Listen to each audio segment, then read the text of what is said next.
Ayo, segera download Quran Tadabbur, tafsir dalam genggaman Anda.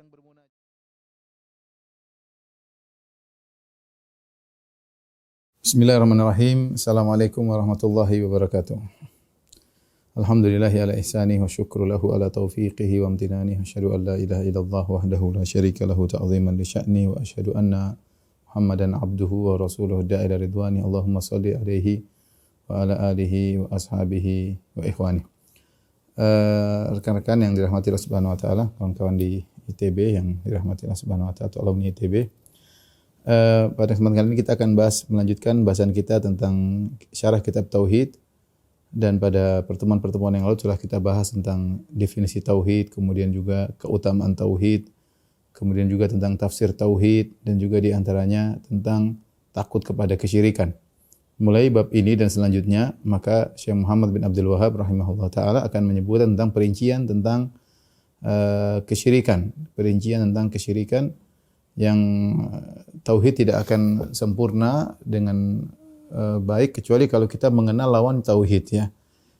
Sebagaimana pernyataan seorang penyair, ya, wa bididdiha tatabayyanul asya', ya, dengan mengenal lawannya maka kita akan mengenal sesuatu dengan baik, ya.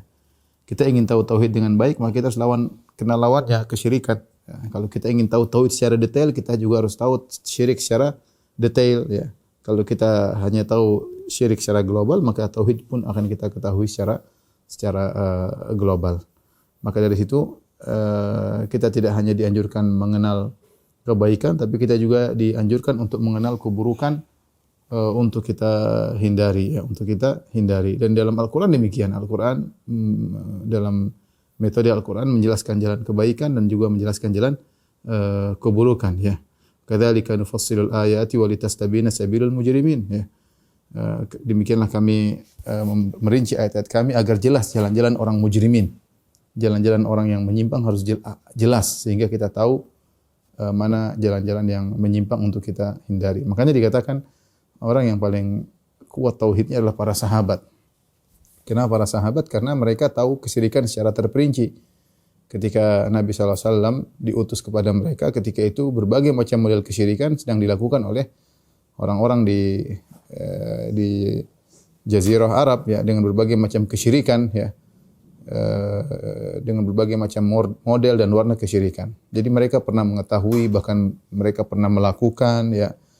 Setelah itu kemudian mereka sadar datangnya risalah tauhid, dakwah dari Nabi SAW, maka mereka mengenal tauhid juga dengan detail sehingga tidak ada yang bisa mengungguli mereka. Kata Ibnu Qayyim rahimahullahu taala, sulit bisa mengungguli para sahabat karena mereka mengenal keburukan secara terperinci dan mereka mengenal kebaikan juga secara terperinci. Ketika dua hal ini bergabung kepada seseorang, maka dia memiliki pengetahuan yang sangat kuat. Jadi kita mengenal jenis-jenis keburukan untuk kita jauhi. Sebagaimana perkataan Hudzaifah bin Yaman radhiyallahu anhu, kana Nabi sallallahu alaihi wasallam, kana an-nasu yas'aluna Rasulullah sallallahu alaihi wasallam 'anil khair wa kuntu as'aluhu 'anil syarr makhafata ayudrikani. Orang-orang bertanya kepada Nabi sallallahu alaihi wasallam tentang kebaikan, aku bertanya tentang keburukan, khawatir keburukan tersebut akan menjumpaiku, ya. Jadi sebagaimana perkataan seorang penyair, araftu syarra li syarri walakin litawaqqihi man lam ya'rif syarra minal khair yaqa fihi. Aku mengenal keburukan bukan untuk melakukannya, tapi aku mengenal keburukan-keburukan untuk menjauhinya. Barang siapa yang hanya mengenal kebaikan tidak mengenal keburukan, khawatir jatuh dalam keburukan tersebut. Nah, maka mulai bab ini kita akan bahas tentang jenis-jenis kesyirikan, dan ini ada baru bab ke-6, ya. Kitab Tauhid ada sekitar 66 bab atau 67 bab. Berarti masih ada 60 bab lagi tentang kesyirikan, ya. Ini baru pertama tentang kesyirikan yang pertama. Adapun yang pertama ini adalah salah satu kesyirikan yang berkaitan dengan syirik kecil. Babun minasyirki lubsul halqati wal khayti wa nahwihima li raf'il bala aw daf'ihi. Yang mananya adalah di antara termasuk kesyirikan adalah menggunakan gelang atau tali, ya, dan yang semisalnya untuk menghilangkan bala atau untuk menolak bala, ya, untuk menghilangkan bala atau untuk menolak bala. Dan inilah definisi daripada jimat, ya. jimat, yaitu menggunakan gelang atau benang atau tali dan yang semisalnya dalam rangka untuk menolak bala atau untuk mengangkat bala, ya. Kalau kita mau kasih definisi, ya.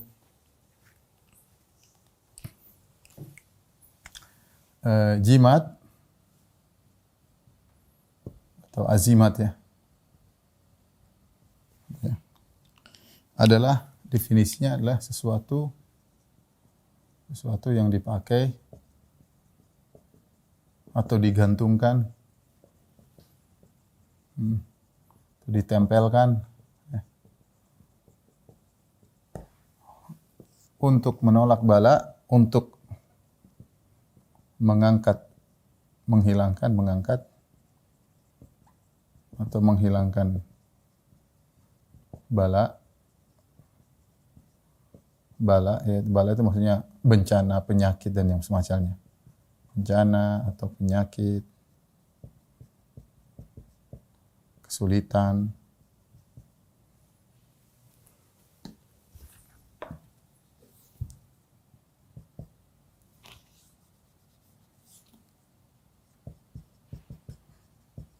Ya. Yang kedua untuk atau. Jadi atau untuk menolak bala. Ya. Ya. Dari sini kita tahu ini definisi jimat adalah demikian, sesuatu yang dipakai, digantungkan, ditempelkan, ya, untuk mengangkat atau menghilangkan bala. Kalau di sini berarti bala sudah terjadi, bala sudah menimpa, maka ingin diangkat. Adapun ini berarti bala belum terjadi, maka untuk dihindari. Adapun sesuatu di sini yang disebut dengan zimat, sesuatu yang dipakai, digantungkan, ditempelkan, ini mencakup apapun.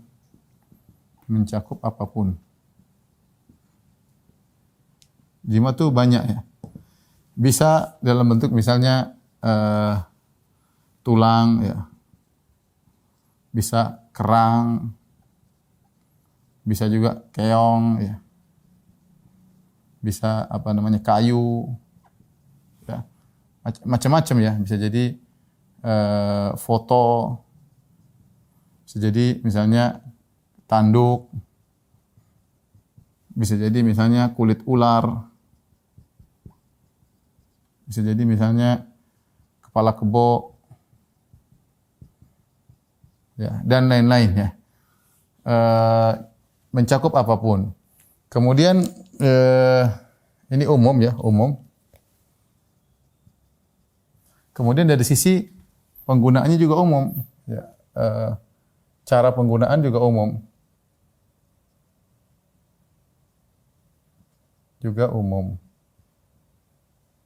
Ya, bisa jadi misalnya digantung,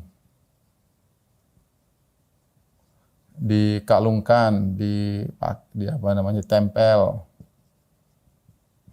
macam-macam, yang mau digantung, mau ditempel, mau dibawa, ya.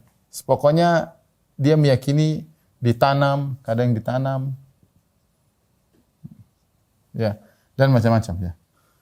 Inilah kira-kira yang disebut dengan azimat. Karena kalau kita lihat jimat zaman sekarang, ya, dari dulu ya macam-macam, ya. Ada seperti tulang, ya. Tulang apa dipotong, gantung jadi kalung. Itu orang pakai jimat seperti itu.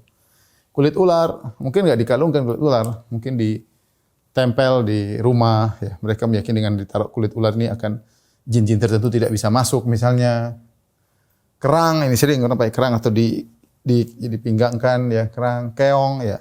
Kemudian kepala kebo misalnya ditanam atau ditaruh di depan rumah atau tanduk, ya, supaya tidak kena musibah, tidak terkena jin, tidak terkena bala. Ini semuanya adalah jimat, ya. Karena dia punya dua fungsi. Fungsinya ini. Fungsi pertama, mengangkat bala yang sudah menimpa. Fungsi kedua, menolak bala sebelum terjadi.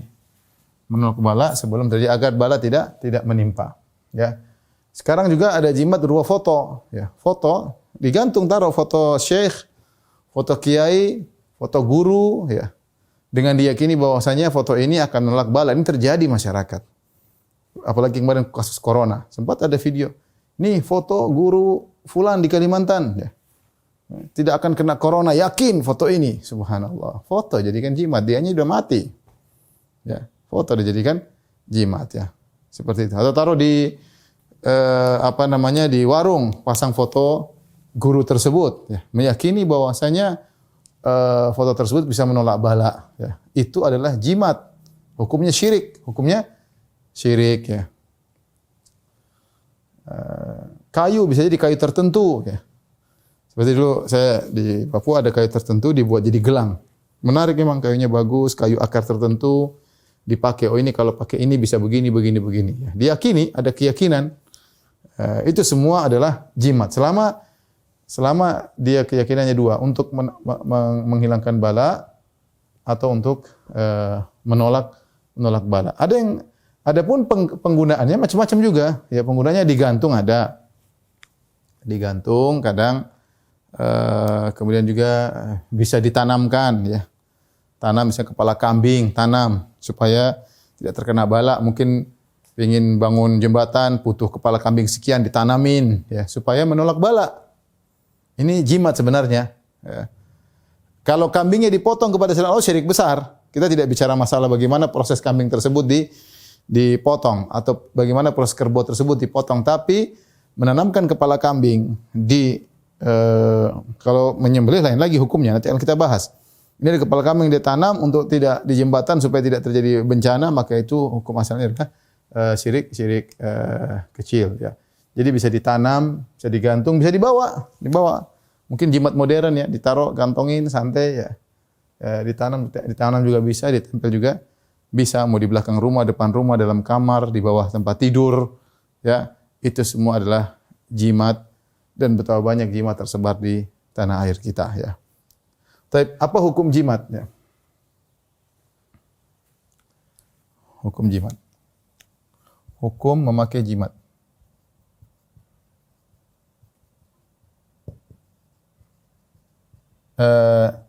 Ini jimat, ya, kalau bahasa saya pernah ke Kuala Lumpur kalau nggak salah, ditulis paket jimat atau harus jimat. Jimat ternyata maksudnya hemat, ya. Saya kalau nggak salah maknanya hemat. Tapi ini jimat yang azimat, ya. Makanya saya bilang jimat atau azimat karena di sebagian tempat setahu saya jimat artinya hemat, ya. Jadi dianjurkan untuk jimat, pakai jimat. Ternyata maksudnya hemat, ya. Tapi hukum memakai azimat dua kemungkinan.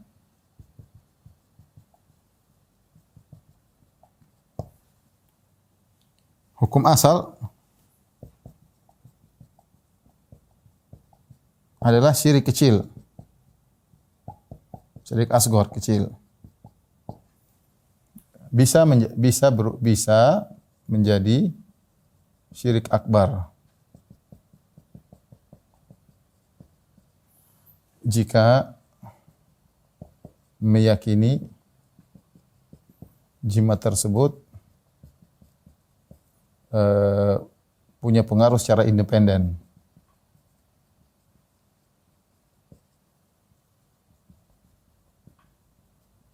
Bukan hanya sekedar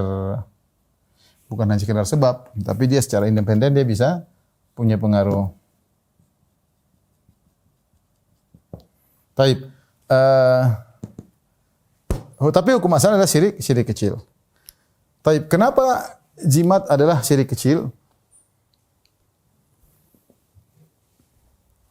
Kenapa jimat adalah syirik kecil? Karena jimat ada beberapa perkara yang dilanggar, ya.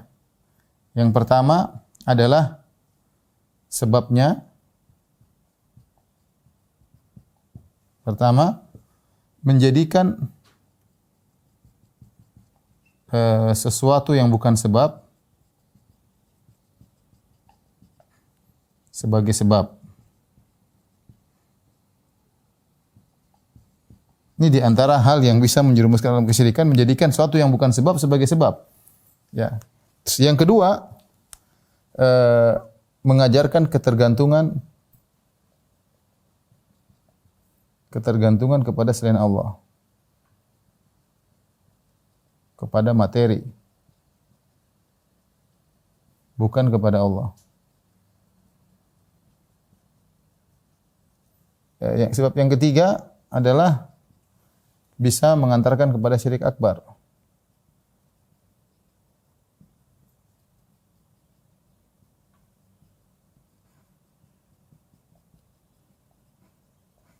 Baik, inilah 3 sebab kenapa jimat itu merupakan syirik kecil.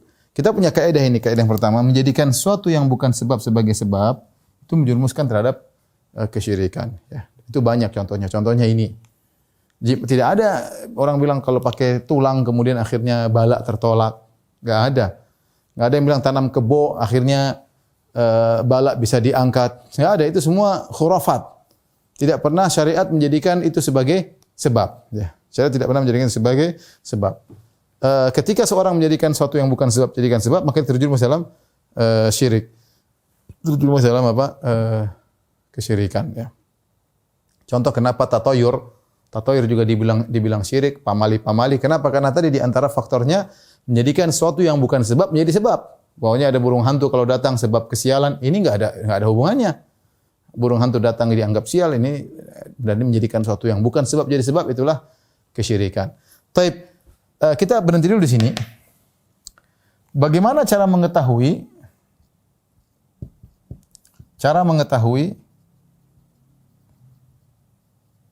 sesuatu itu merupakan sebab, sesuatu merupakan sebab dari akibat.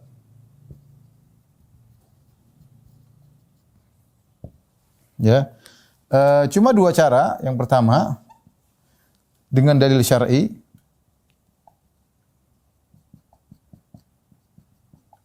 Yang disebut dengan sebab syar'i. Yang kedua adalah dengan tajribah. Tajribah ya maksudnya secara ilmiah, ilmu dunia. Terbukti ya. Dengan dalil syar'i contohnya banyak seperti Al-Qur'an obat, ruqyah misalnya. Misalnya menyambung silaturahmi sebab sehat. Silaturahmi sebab rezeki misalnya dan sehat. Misalnya sedekah bisa menyembuhkan, bisa menolak bala, menyembuhkan penyakit, dan menolak bala, dan lain-lain. Contohnya apa? Madu, ya, syifaan linnas, ya, yakhruj min butuniha syarabun, ya, mukhtalifan alwanu fihi shifaa'un linnas, ya. Shifaa'un linnas. Allah mengatakan madu adalah dalilnya ada, madu adalah obat. Ruqyah jelas, dalilnya ada.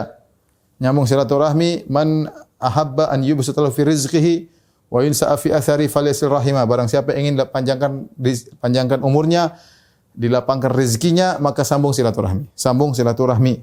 Maka ketika nyambung silaturahmi, rezekinya menjadi banyak dan umurnya menjadi panjang. Dari mana kita tahu? Dari dalil. Suatu yang gaib kita enggak tahu, tapi dalil ada. Sedekah, dawu mardhakum bisadaqah. Ya. Tolak atau sembuhkanlah orang-orang sakit dan dengan sedekah. Nabi SAW mengatakan, "Sana'iul ma'ruf taqi masari as-su." Bahwasanya perbuatan-perbuatan baik kepada manusia, masyarakat akan menolak kematian yang buruk. Ya. Ini tergantung ada dalilnya kita kerjakan. Kalau enggak ada ya sudah. Adapun dengan tajribah, dengan ilmiah, tajrubah ya, ilmu dunia banyak ya. Dilihat dengan kasat mata secara ilmiah ada bukti ilmiah atau secara kasat mata. Contoh secara kasat mata ya jelas, makan kenyang, minum menghilangkan rasa haus, jelas itu sebab akibat. Boleh nggak saya minum untuk menghilangkan rasa haus? Ya boleh lah, orang sudah tahu. Obat-obatan secara turut ilmiah, ini kalau dinyatakan oleh apa namanya para pakar, para ahli adalah sebab, maka kita boleh menggunakannya. Ya. Adapun kalau sebabnya secara ilmiah masih diragukan, maka mending kita jauhi. Kita jauhi karena khawatirnya termasuk daripada jimat. Sempat dulu di apa namanya di Arab Saudi ada gelang tertentu untuk gini-gini, ternyata dibukti nggak ada buktinya. Sehingga sebagian ulama berfatwa itu hukumnya adalah syirik. Ya. Karena secara terbukti nggak ada. Cuma penjualnya yang bilang katanya bisa begini, katanya bisa gini, katanya bisa begitu, kita bisa begini. Secara bukti nggak ada. Ya. Lain misalnya ada alat pijit. Kalau kelihatan dipijit benar ya, berarti kan ada secara kasat mata kelihatan ada sebab akibatnya. Tapi kalau tempel begini, kemudian bisa begini, bisa begitu, tanpa ada penjelasan yang jelas dari para pakar, ya mungkin mengatakan ada sinar ini, sinar anu, terbukti secara jelas, sudah dipraktekkan dan banyak yang sembuh dan macam-macam, ya itu berarti sebab ilmiah. Kalau sebab ilmiah boleh kita kerjakan, tidak ada masalah. Tapi kalau enggak terbukti, maka hukum asalnya menggunakan sesuatu, memakai sesuatu untuk menolak bala, untuk mengangkat bala, maka hukumnya adalah jimat, syirik kecil. Jadi di antara sebab kenapa jimatlah syirik kecil, sebabnya pertama adalah menjadikan sesuatu yang bukan sebab menjadi sebab. Sebab yang kedua adalah menggantungkan ketergantungan kepada materi selain Allah. Yang ketiga bisa mengantarkan kepada syirik kecil. Perhatikan, ketika apa namanya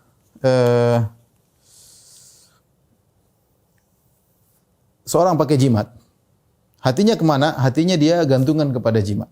Nabi SAW mengatakan, man ta'allaqa syai'an wukila ilaihi. Barang siapa man allaqa syai'an yang menggunakan sesuatu, maka hatinya dibuat condong kepada sesuatu tersebut. Dan itu benar. Orang kalau pakai jimat, dia kalau pakai jimat dia enggak pede. Dia mau jualan ke pasar, ada jimat keberuntungan. Dia enggak bawa, waduh nanti untungnya sedikit, harus dia pulang lagi bawa ya. Mau main judi, ada jimat menang judi. Kalau enggak pakai itu kayaknya judi kalah terus. Sudah maksiat, pakai jimat lagi. Ini syirik plus maksiat ya. Dan macam-macam, ada jimat untuk menjaga diri. Kalau dia bawa itu dia kayaknya pede berkelahi dan macam-macam ya. Orang pakai jimat. Atau orang mau jihad pakai jimat. Kalau enggak pakai jimat dia takut mati syahid. Kalau dia enggak pakai jimat dia takut mati syahid. Mau jihad mati syahid atau mau mati konyol, dia enggak pengin mati syahid, maka dia pakai jimat. Sehingga hatinya benar-benar terikat dengan jimat tersebut. Adapun Islam mengajarkan Anda keluar rumah, bismillahi tawakkaltu 'ala Allah wala haula wala quwwata illa billah. Selesai. Ada apa berdoa kepada Allah, ya hayyu qayyum bi rahmatika astaghits fa asli sya'ni kullah. Ya Allah, kepada Engkau aku memohon, lapangkanlah mudahkanlah segala urusanku. Wala takil nafsi tarfatain. Jangan kau biarkan aku bersandar kepada diriku sendiri. Dan bersandar pada diri sendiri tidak boleh, apalagi bersandar kepada benda-benda seperti itu ya.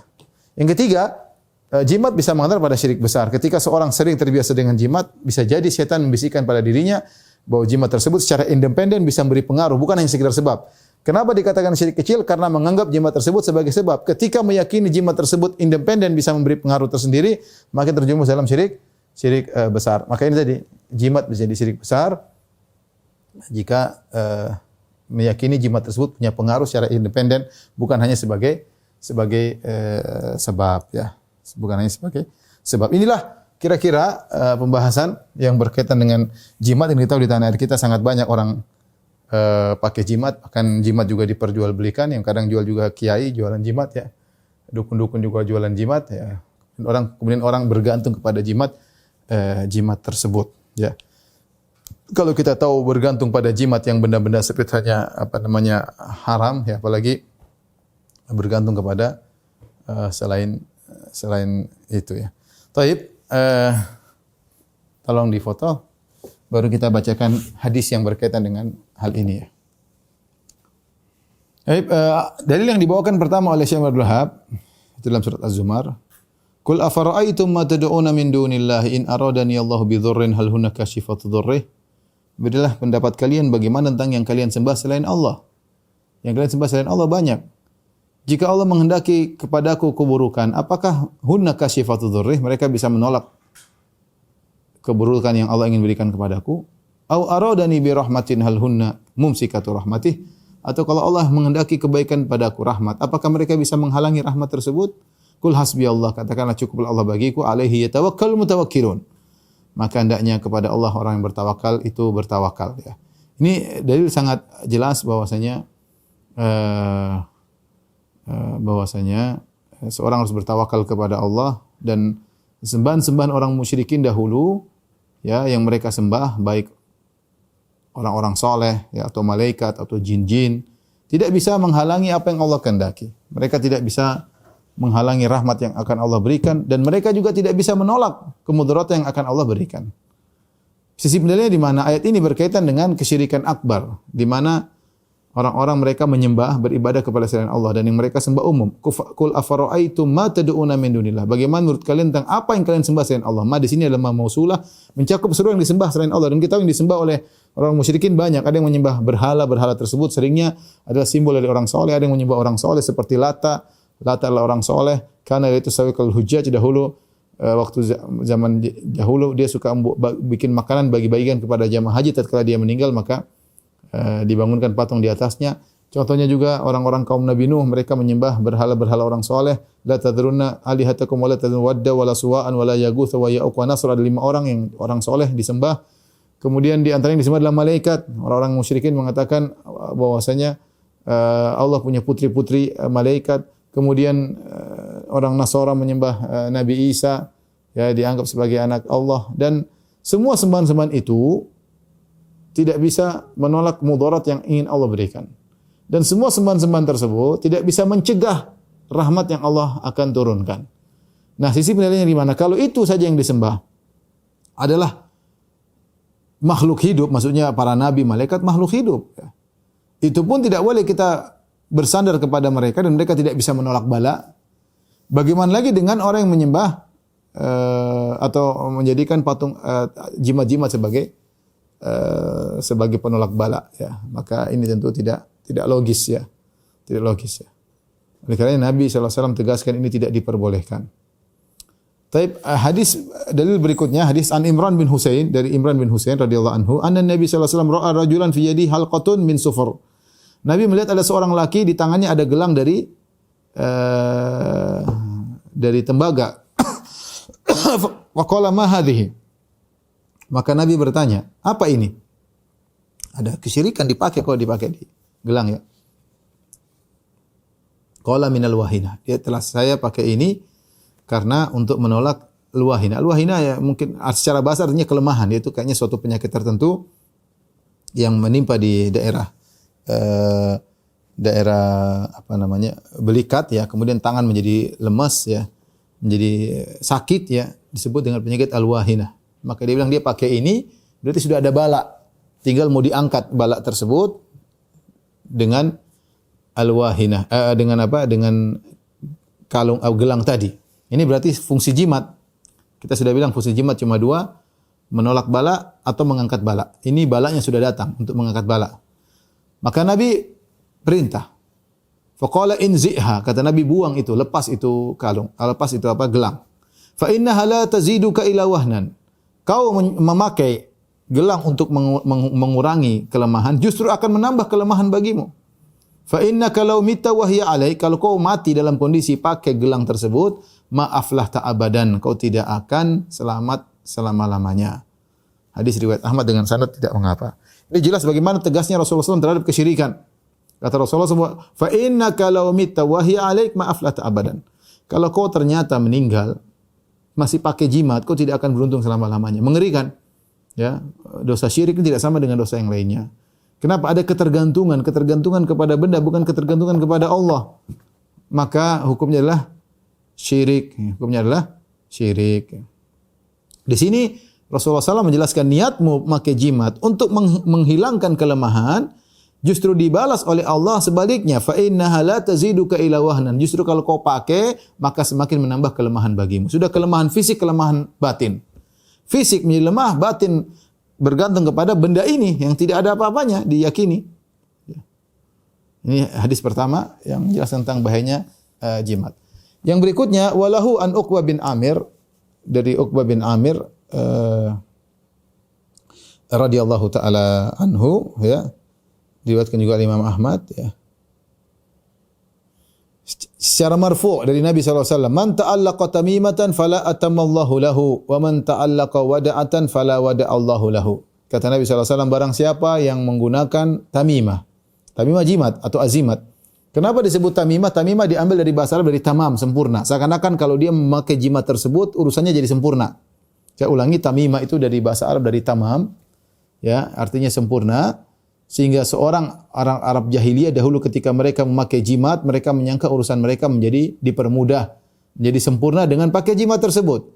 Maka Nabi ingatkan, justru sebaliknya, man ta'allaqa tamimatan fala atamallahu lahu. Barang siapa yang pakai jimat, maka Allah tidak akan sempurnakan urusannya. Kemudian yang kedua kata Nabi, wa man ta'allaqa wada'ah. Wada'ah itu barang siapa pakai wada'ah. Wada'ah itu semacam keong, disebut wada'ah karena ketika dia sering keluar ke daratan atau dihempas oleh air laut sehingga kemudian tertinggal di pinggiran pantai, orang-orang ngambilin ya, tertinggal, wadah artinya tertinggal. Dan mereka pakai tersebut punya keyakinan, kata Nabi, fala wada Allahu lahu, barang siapa pakai keong untuk jadikan jimat, maka Allah tidak akan berikan ketenangan baginya. Justru orang-orang seperti ini mereka hidupnya gelisah. Pakai jimat ini. Jimat orang lihat orang syirik, orang hidupnya gelisah. Pergi ke dukun sana, pergi ke dukun sini. Percaya sama jimat ini, begitu klinik-klinik ya. Begini gelisah terus. Gelisah. Urusannya enggak pernah selesai-selesai. Urusannya enggak pernah selesai-selesai. Kalau sakit enggak sembuh-sembuh, barang hilang enggak ketemu-ketemu ya. Mereka tapi namanya syaitan menghiasi sehingga mereka terus hati mereka terpikat dengan barang-barang dan benda-benda tersebut. Dalam riwayat yang lain, man ta'allaqa tamimatan faqad asyrak. Barang siapa yang memakai jimat, maka dia telah berbuat kesyirikan. Barang siapa pakai jimat, maka dia telah berbuat kesyirikan.